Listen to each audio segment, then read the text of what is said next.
Olá, vamos dar início ao nosso curso de Introdução a Redes de Computadores.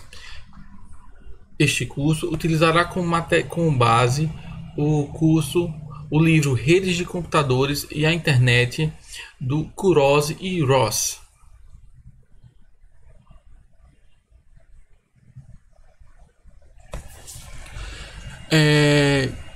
Como dito, o nosso foco vai ser trabalhar o livro, a sexta edição do livro de Redes de Computadores e a Internet, uma abordagem top-down do Kuroz e do Ross.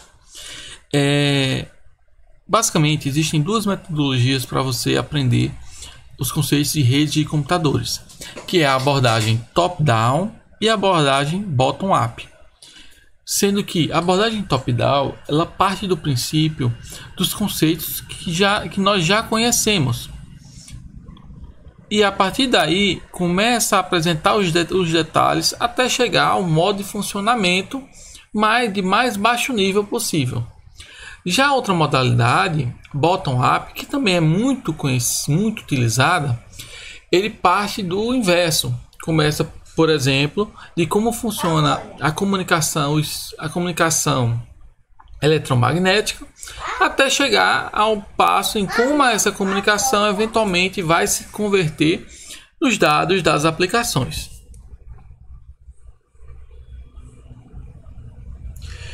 Outro ponto que eu gostaria de chamar a atenção é que esse material que eu estou utilizando, ele vem na íntegra do livro, do material disponibilizado para o professor dessa edição do livro, certo? E aí, eventualmente, alguns pontos do slide pode vir a ter alguma atualização. E aí, sempre que eu chegar em algum ponto que precise fazer alguma atualização, alguma eventual correção, eu vou apontar durante o vídeo.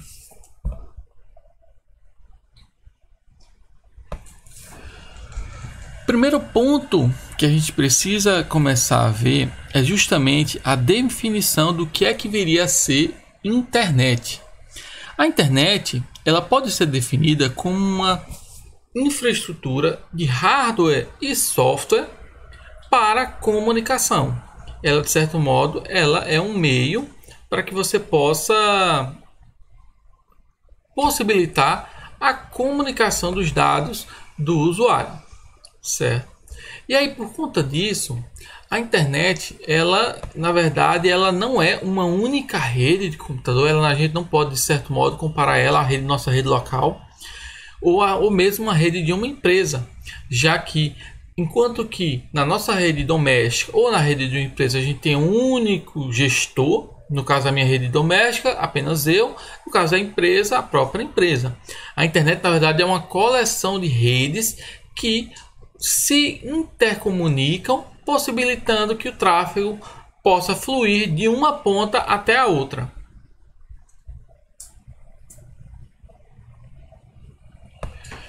E aí, por conta disso, nós temos diversos componentes que a gente vai começar a entender a funcionalidade deles.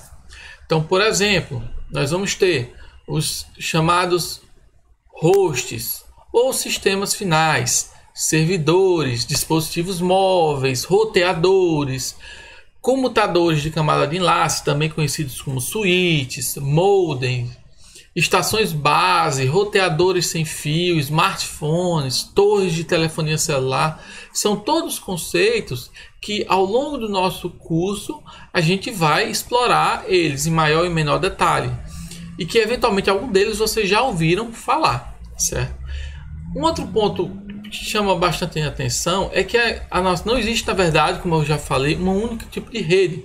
Nós podemos ter as nossas redes domésticas, que são aquelas que interconectam a nossa casa, os dispositivos da nossa casa, as redes móveis, que fazem uso da rede de telefonia, ou mesmo as redes corporativas.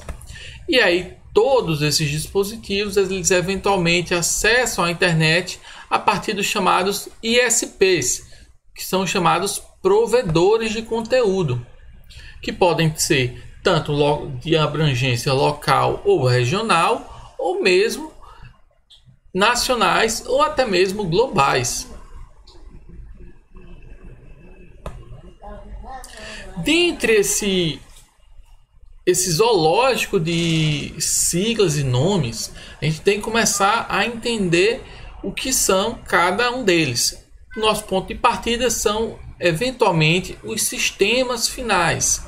Os sistemas finais são os computadores que estão na nossa borda da nossa rede. É o meu computador, é o seu smartphone, é o servidor do Google que está fornecendo uma página web para que eu possa acessar. São basicamente os dispositivos que fazem uso da rede. Eles fazem uso a partir dos chamados enlaces ou links de comunicação e utilizando dispositivos como comutadores ou eventualmente roteadores. Esse acesso esse acesso à internet ele se dá necessariamente a partir de provedores de serviços de internet. Então, basicamente são empresas que possibilitam que sua rede, seu computador tenha acesso à internet. E aí nós temos vários exemplos. Exemplos de provedores da nossa realidade brasileira. Vivo, Oi, Claro. E aí também provedores de abrangência local que eventualmente subcontratam os serviços dos provedores nacionais, certo? Essa comunicação, como eu já disse antes, a nossa internet ela não é formada simplesmente por hardware, ele não é apenas as máquinas, eles também são softwares. E essa comunicação ela faz uso a partir de um conceito chamado protocolo. Protocolos são basicamente o quê? Os formatos das mensagens trocadas entre os dispositivos das nossas redes. E aí nós temos vários protocolos possíveis. Alguns nomes aí a gente já eventualmente possa ter escutado, como TCP ou mesmo o IP, certo?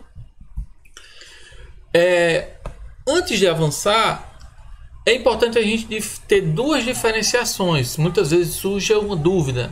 A primeira é a seguinte: qual é a diferença que há entre a web e a internet? É a mesma coisa? São coisas distintas? Estão relacionadas?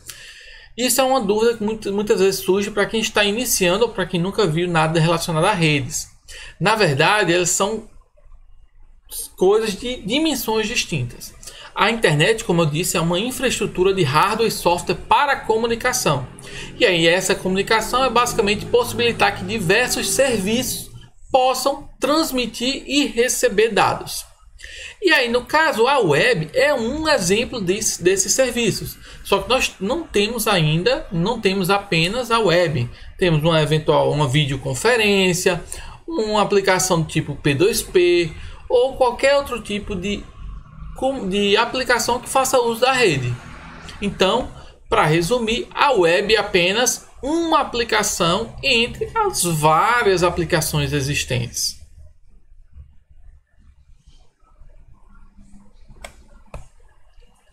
Um outro conceito que chama a atenção é a questão a definição do que viria a ser um serviço. Porque, na verdade, quando nós temos os sistemas finais, na prática nós vamos ter várias aplicações ali que estão se comunicando. Então, na verdade, quando eu tenho um computador, eu tenho vários softwares rodando e, eventualmente, um daqueles softwares, vários deles podem utilizar a rede, podem utilizar a internet.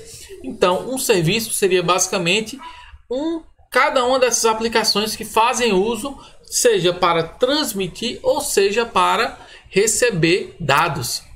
E aí essa comunicação ela se faz a partir de uma chamada interface de programação ou API, que é basicamente um conjunto de funções que o sistema operacional da máquina do sistema final disponibiliza para que a gente possa construir aplicações para realizar comunicação. Então, toda vez que, por exemplo, um navegador ele faz uso da internet, seja transmitindo, seja recebendo, quando ele foi implementado, ele fez uso de um conjunto de funções disponibilizadas pelo sistema operacional para a comunicação. E é por isso que, eventualmente, você tem aplicações que só funcionam para, por exemplo, Windows ou para Linux.